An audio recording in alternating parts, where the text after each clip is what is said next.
I had to restart. It was technical difficulties, but this is a series about social media decorum, digital footprints, and everything else. And episode one, let's start here. Your social media page is not your bedroom, your journal, your group chat, your therapist, not even a safe haven. Your social media page is closer to a public lobby, a courtroom exhibit, a job interview, an insurance investigation, background check, and a stranger's research folder all at the same time. And if you're not a public figure, influencer, business owner, politician, artist, or someone intentionally building a public brand, you need to strongly consider making all of your profiles private. Not because you're doing something wrong, because everyone watching you is not watching you with good intentions. People post freely and forget that the internet is not just friends, family, and followers. It is also employers, potential employers, insurance companies, scammers, jealous people, estranged relatives, opposing attorneys, predators, coworkers, fake pages, blank profiles, and people you would never invite into your home. Some of y'all are giving strangers a full documentary of your life and then acting surprised when they use the footage. You posted your vacations dates, child school, job badge, daily routine, car, neighborhood, child's face, name, team, school colors, and schedule, the inside of your home, your relationship drama, work complaints, political rage, emotional breakdown. You posted your lie and then later posted the truth. Then when real life responds, people say, how do they know? Because you told them. We have seen people call in sick and post themselves outside. People use leave from work and post something that contradicts the reason they gave. People file insurance claims, then post photos that raise questions. People say they are too injured to do something and then upload videos dancing, traveling, lifting, partying, or working out. Baby, you will never see that from me for the time being. If you know, you know. Haha. People claim something was stolen and later appear online with the same item. People tell next door they're leaving town like every neighbor on the app is personally vetted by the FBI. Everyone online is not your neighbor. Everyone online is not your friend. Everyone online is not even who they say they are. Some of them don't even know who they are. And please hear me clearly. A small following does not make you invisible. You may only have 300 followers, but one screenshot can reach 30,000 people. One coworker can send it to HR. One bitter ex can send it to court. One stranger can send it to your employer. One scammer can use it to guess your security questions. One predator can use it to identify your child. One fake page can watch you for months and never like a single post. That blank profile you ignore may know where you work at, what school your child attends, when you leave home, who you date, what car you drive, where you worship, where you shop, and when you are emotionally vulnerable. This is why private profiles matter. Privacy is not paranoia, it is self defense. And let's talk about the habit of social media transparency. Some people have been posting openly for over a decade. They got used to saying anything online in their 20s, back when social media felt smaller, sillier, and less permanent. But this is not the same internet. The platforms are bigger. The screenshots are faster. The searches are easier. The consequences are harsher. That's like that girl who was posting about being an HR representative. No, she was an IT person, I think. And she told the person that they was about to get fired, but then she put it on TikTok. Then all of that stuff. Y'all seen the video if you or you might not have. I don't know. The scammers are smarter. The employers are watching. The algorithms are pushing your words to people who never were supposed to see them. You are not posting in the same world you joined in 2010. And another thing, stop letting breaking news turn you into an HR case. Every time something political, racial, celebrity related, religious, or controversial happens, some people run online and let their tribal loyalty write checks that their real life cannot cash. You are aggressively defending a politician who does not know you, an artist who will never pay your rent, a movement that will not show up to your job interview, a celebrity who will not replace your income, a group chat that will not sit with you when your life falls apart. The people clapping in your comments are not always the people standing beside you in real life. Do not lose your job trying to win an argument with strangers. Do not damage your future trying to prove loyalty to people who cannot protect you. Do not let one emotional post become the reason your name is whispered in rooms you're not invited to. Social media should be treated like a business transaction. What am I giving? What can someone else take? Who benefits from this being public? Could this cost me money, safety, employment, custody, credibility? Could this embarrass my child later? Could this be read out loud in front of a crowd of judgmental people? If the answer makes you uncomfortable, do not post it. And for parents, your children and relatives are not props for your content. They did not consent to being identifiable online. They did not consent to strangers knowing their school, face, nickname, birthday, team, bedroom, routine, or emotional triggers. You may be proud, but predators study proud parents too. When social media first took off, it took me for a loop because before social media, I've always had the memory of an elephant. So I never forget a face. Sometimes it takes a while for me to associate where I saw the face at. But even me as a regular person, I started having like triggering moments because I would be recognizing people in public, but I would know that I never met them. And then I thought about it. Oh crap, that's somebody from so-and-so timeline. So if me as a regular person is just seeing it in passing, imagine the people who really be lurking and twerking down your timeline. Like, you have to protect yourself. Information is power. And the fact that people give away so much of their life online now, I get that people don't have people to talk to. And a lot of people who would have otherwise have been introverted now are on social media, and now they feel like they have their group or their tribe, but it's still a risk. You have to protect yourself at the end of the day, because when it comes to you not being protected, when you're in a situation, you can't backspace. If people use your information to get you and they corner you, nobody's going to pull you out that corner. So you have to think and prevent yourself from ever being in that corner. Not to mention, this is the first time in human history that regular everyday people had the ability to make moments that will haunt them for the rest of their life. Originally, it was only for criminals, people on the news, people who famous. That, okay, a celebrity made a nasty tape 10 years ago, it's still on the internet. Now you have regular people. Like, your video will forever circulate online. Your posts that go viral will forever circulate. Y'all see it all of the time where people go back and 5 years ago and pull up something that happened 5 years ago and tell a story again. So now whoever the person is, their story is being retold again. You can't never run from it. It's some people that can't get a job to this day with a degree because of the fact that something they did on the internet. I understand that emotions are powerful, but you have to be emotionally regulated. Otherwise, you will always make emotional decisions that your logic is going to have to clean up. That's all.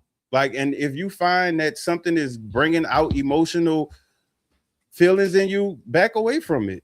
Take a deep breath, because it's not worth your living. And no one who posts stuff ever thinks that it's going to end up the way it does. Some of the people, even when they posting it, people can be warning them, and they still go back and forth with the people because they don't believe that the consequence is going to come. Like that lady who was passing out medicine on live, and people was telling her to get off live. And of course, nowadays, when you correct people, you're a hater. A person could be breaking the law and you tell them, hey, that's against the law. I don't want to see you get arrested, you hater. So you just got to let people fall these days. But I'm here to share my life experiences and also experiences of people's lives I've witnessed. So hopefully maybe a person who didn't know any better, now you can know, because this is a series. This is part one, but this is a whole series about the importance of digital footprints. Just like the financial literacy series, there's going to be a bunch of videos, and it's going to get deeper with facts and all of that other good stuff.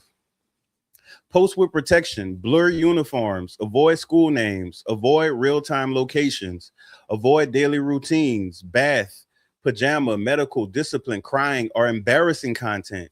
Do not make your child's life searchable before they are old enough to understand what that means. Because in society, people forget, well, in the video, don't feed the animals. That's a good video to go to if you want to know what I mean about society. You have to realize every type of person has access to social media. Every type of person is in public. Like, so when we think of all of the different crimes you see, trafficking, kidnapping, people who pedophiles, just all of these different things, these people are around us every day.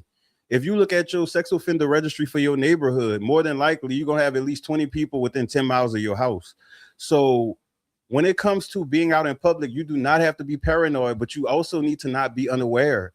Criminals prey on unaware people. It is very hard for people to get somebody who's paying attention. It's so many people that's not paying attention, and that's the people they look at. And especially if you mix that with someone local gaining access to your social media, seeing that you lonely, seeing that you wish you had this in your life, seeing that this is your deal breakers, that person could pretend to be whoever they wanted just to gain access to you for either housing, your money, your children, anything. Like people, y'all, like it's too many people giving away the whole cheat code to their personality online. A person should not be able to look at your videos or your content and know you like the back of their hand. That's not the goal. The transparency goal, that was a lie. That's dangerous.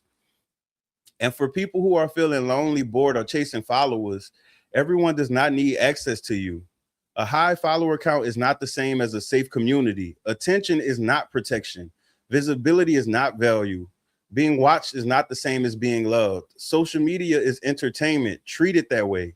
Do not use it as your main news source, your financial advisor, your therapist, your courtroom, your parenting manual, your relationship counselor.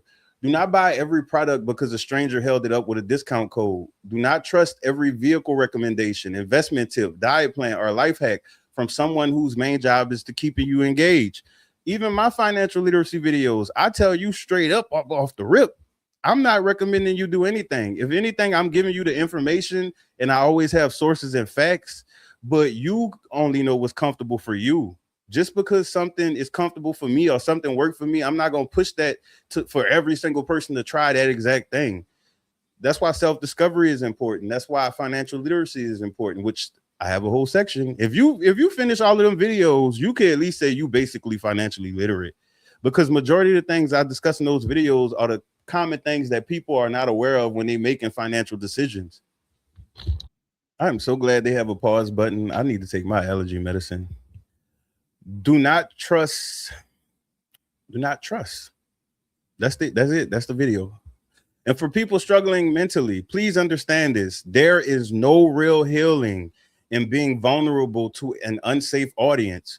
You may get comments, likes, temporary validation, but public exposure is not the same as support. A comment section is not care. A viral post is not therapy, and strangers watching your pain can make it worse. Not to mention, we are in the reaction page epidemic.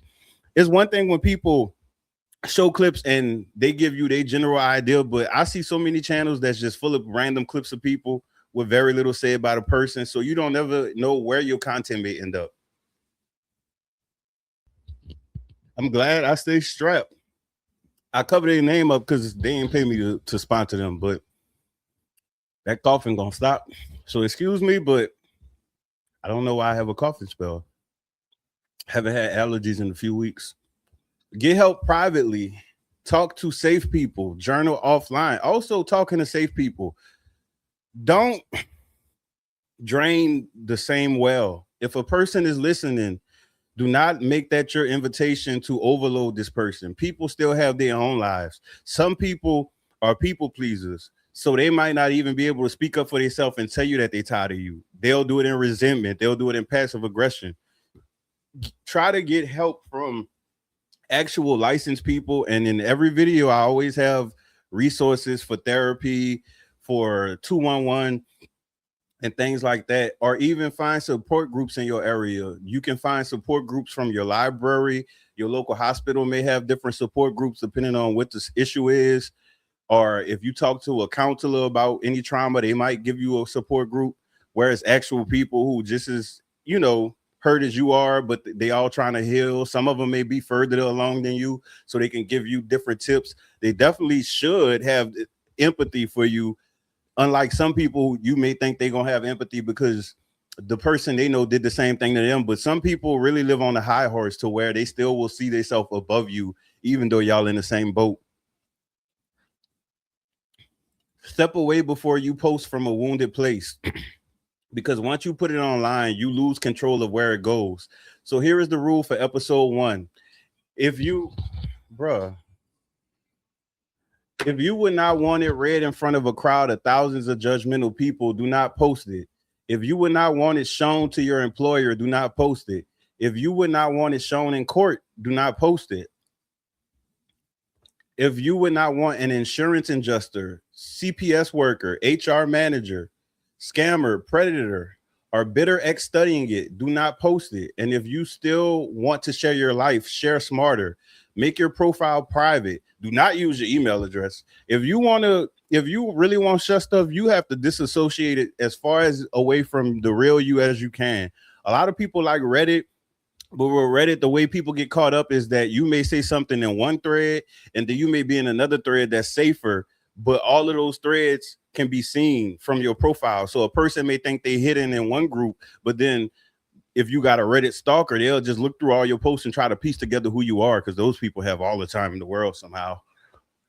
Make your profile picture private.